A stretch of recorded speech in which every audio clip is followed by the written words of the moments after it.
Akan muncul bintang dari arah timur sebelum keluarnya Al-Mahdi. Bintang itu memiliki ekor yang bersinar, jadi bintang berekor ya. Yang itu juga sekaligus adalah si pecahan meteor yang akan menghantam planet bumi.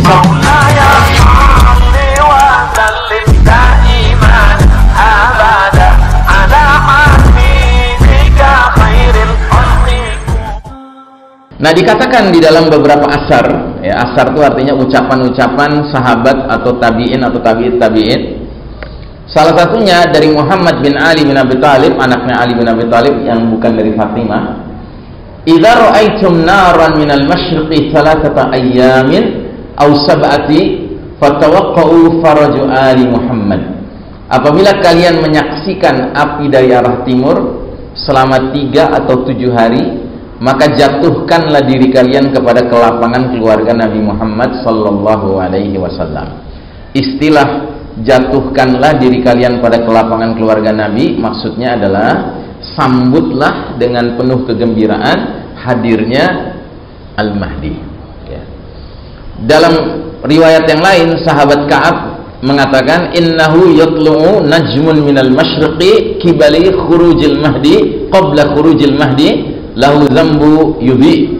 Akan muncul bintang dari arah timur sebelum keluarnya Al-Mahdi. Bintang itu memiliki ekor yang bersinar, jadi bintang berekor ya. Yang itu juga sekaligus adalah si pecahan meteor yang akan menghantam planet bumi ini. Di satu sisi dia adalah isyarat tentang akan terjadinya bencana-bencana besar, tapi di lain sisi di balik itu dia adalah kabar gembira karena itu tanda akan keluarnya, akan hadirnya Al-Mahdi ya. Makanya kita umat Islam harus meyakini bahwa perpindahan kita dari babak keempat sekarang ini penuh dengan kondisi kezoliman dan kegelapan ini menuju babak kelima penuh keadilan dan cahaya nanti ya. Perpindahannya itu menggunakan kaidah surat Al-Nashrah, fa inna ma'al usri yusran, inna ma'al usri yusran. Sesungguhnya bersama kesulitan ada kemudahan ya, bersama dukhon, bersama pembenaman bumi di timur di barat, bersama banyak gempa-gempa terjadi, perselisihan antar manusia sampai berbunuh-bunuhan memperebutkan makanan, bersama dengan shutdown pembangunan teknologi, ternyata ada kemudahan yang akan terjadi, yaitu hadirnya sang pemimpin ya. Inilah berbagai kejadian mendunia. Allah bukakan jalan untuk kemenangan umat Islam, namun kemenangan tersebut tidak diberikan secara gratis sama Allah. Umat Islam mesti berjuang bersama pemimpinnya. Nah, karenanya kita masuk kepada bahasan beberapa peristiwa menyertai hadirnya Al-Mahdi. Beberapa peristiwa itu adalah pertama, perselisihan atau chaos atau kekacauan setelah wafatnya seorang pemimpin. Dua, dalam kondisi chaos, kekacauan setelah wafatnya pemimpin itu, seorang laki-laki akan keluar dari Madinah lari menuju ke Mekah, dan ini diyakini laki-laki ini adalah Al-Mahdi. Ternyata sesampainya di Mekah, laki-laki ini dipaksa oleh sejumlah orang untuk keluar dari tempat tinggalnya untuk dibaiat di depan Ka'bah ya. Ini hadisnya. Yakunu ikhtilafun 'inda mauti khalifah fayakhruju rajulun min ahli madinati hariban ila Makkah fayatihi nasun min ahli Makkah fayukhrijunahu wa huwa karihun. Artinya akan terjadi perselisihan, kekacauan saat matinya seorang khalifah, seorang pemimpin. Lalu seorang laki-laki, dalam hal ini Al-Mahdi, akan keluar dari Madinah pergi menuju Mekah. Lantas beberapa orang dari penduduk Mekah mendatanginya. Mereka memaksanya keluar dari dalam rumah meskipun ia tidak ingin menginginkannya ya. Nah, di sini ada kata yang perlu kita bahas sedikit, yaitu kata khalifah ya. Dalam bahasa Arabnya, teks bahasa Arabnya benar-benar menggunakan kata khalifah di sini. Karena adanya kata ini, sebagian ulama terutama yang fokus di bidang hadis meyakini bahwa sebelum Al-Mahdi muncul sudah ada khilafah, karena ada khalifah mati sebelum Al-Mahdi muncul. Nah, yang menarik adalah pandangan Syekh Mubayyad tentang hal ini. Di halaman 725 kitab Ensiklopedia Akhir Zaman, Syekh Mubayyad menggarisbawahi bahwasanya ya, lafal khalifah yang dituturkan dalam bentuk yang bukan makrifat tetapi bentuk nakirah ya. Apa ini makrifat, apa ini nakirah? Jadi kalau dalam bahasa Arab, Pak,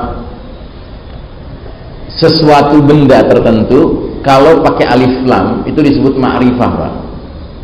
Misalnya al-kitab itu ma'rifah, tapi kalau kitab itu nakirah ya. Dan yang pakai alif lam itu artinya definite article. Kalau nggak pakai alif lam, indefinite article. Contoh misalnya surat Al-Baqarah ayat pertama, ayat kedua, alif lam mim dzalikal kitabu la raiba fihi. Alif lam mim itu, ini adalah kitab yang nggak ada keraguan di dalamnya. Kitabnya maksud kitab apa nih? Kitab apa? Al-Quran ya. Dan orang bisa tahu ini kitab Al-Quran karena di situ kata kitabnya pakai alif lam, sudah definite, tertentu. Dzalikal kitabu la raiba fihi. Tapi kalau dikatakan hadza kitabun, ini adalah kitab, ini adalah buku. Nah, ini bisa buku apa saja. Sama, kata khalifah di sini nggak pakai alif lam, bukan al-khalifah, sehingga menurut Syekh Mubayyad dia bukan khalifah untuk seluruh kaum muslimin, tapi dia indefinite khalifah ya, bukan definite khalifah. Kalau definite khalifah seluruh kaum muslimin sepakat dia sebagai khalifah. Ini tidak. Sebagian umat Islam menganggap dia khalifah, tapi sebagian yang lain tidak menganggap dia khalifah. Dan yang paling mungkin mempunyai kedudukan seperti itu siapa? Pemimpin sebuah negara yang di dalamnya mencakup dua kota, yaitu Mekah dan Madinah. Kerajaan apa itu namanya? Kerajaan Arab Saudi ya. Sampai hari ini saudara sekalian rahimakumullah, tidak sedikit warga Saudi menganggap rajanya itu khalifah. Satu. Terus kedua, sistem pengangkatan seorang raja di Saudi, kalau raja sebelumnya sudah wafat ya, itu menggunakan cara seperti mengangkat seorang khalifah, di bai'ah ya. Nah, jadi Syekh Mubayyad tidak beranggapan sebelum Al-Mahdi ada khilafah, tidak. Hadis ini mengisyaratkan bahwa seorang pemimpin yang memenuhi kriteria sebagai khalifah bagi sebagian masyarakat yang dia pimpin, itu iya, ada. Dan dalam hal ini dugaan kuatnya adalah matinya seorang raja kerajaan Arab Saudi. Apakah matinya Raja Salman? Wallahu a'lam bishawab. Banyak pengamat politik Saudi mengatakan sangat dikhawatirkan kalau Raja Salman sekarang ini meninggal ya, maka politik di Arab Saudi akan gonjang-ganjing. Mengingat bahwa putra mahkota yang ditunjuk dan sekarang aktif berkuasa bernama Muhammad bin Salman, ini otaknya otak liberal sekali, otaknya otak Yahudi sekali ya. Nah, maka dikhawatirkan kalau Salman dalam waktu dekat ini meninggal, sangat potensial terjadi chaos di masyarakat Arab Saudi. Karena masyarakat Arab Saudi biar bagaimanapun masih cukup banyak yang kuat berpegang pada agama ya, akan sulit bagi mereka menerima kepemimpinan sebagai raja seorang seperti MBS ini.